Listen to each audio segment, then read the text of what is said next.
Bank loans வாங்க போனோம் அப்படின்னா பேசிக்கா என்னென்னலாம் நமக்கு தேவை அப்படிங்கிறத பத்தி நீங்க நம்ம தெரிஞ்சுக்கலாம். ஃபர்ஸ்ட் அன்செக்யூர் லோன் வாங்க போறோம்னா, எக்ஸாம்பிளுக்கு பர்சனல் லோன், பிசினஸ் அந்த மாதிரி அன்செக்யூர் லோன்ஸ் எல்லாம் வாங்க போறோம் அப்படின்னா ஃபர்ஸ்ட் சிபில் நமக்கு பார்ப்பாங்க. சிபில் நல்லா இருக்கணும். ரெண்டாவது இன்கம் ப்ரூஃப்னா உதாரணத்துக்கு நமக்கு பேங்க் ஸ்டேட்மெண்ட், சேலரி அக்கௌண்டோட ஸ்டேட்மெண்ட், அதே மாதிரி பே ஸ்லிப். ஒரு சில பேங்க்ல பே ஸ்லிப் இருந்த கம்பல்சரி, ஒரு சில பேங்க்ல பே ஸ்லிப் இல்லைனாலும் பேங்க் ஸ்டேட்மெண்ட் வச்சு அக்செப்ட் பண்ணிக்குவாங்க.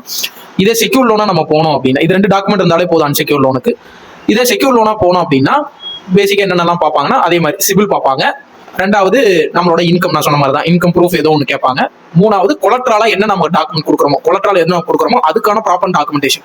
உதாரணத்துக்கு நம்ம ஹவுசிங் லோன் வாங்குறோம் அப்படின்னா அதுக்கான பத்திரம், பட்டா, அந்த மாதிரி லீகல் டாக்குமெண்டேஷன்ஸ்லாம் இருக்கு. இந்த மாதிரி நம்ம என்ன கொலட்ரால் கொடுக்குறோமோ அதுக்கான ப்ராப்பர் டாக்குமெண்டேஷனை கம்பல்சரி பார்ப்பாங்க. இது 3 அன்செக்யூர் லோனுக்கு தேவைப்படும். இது பேசிக்கான டீடைல்ஸ். இது ஃபுல்லா வேணும் அப்படின்னா நம்ம நெக்ஸ்ட் நான் சொல்றேன் உங்களுக்கு ஒரு பத்தி.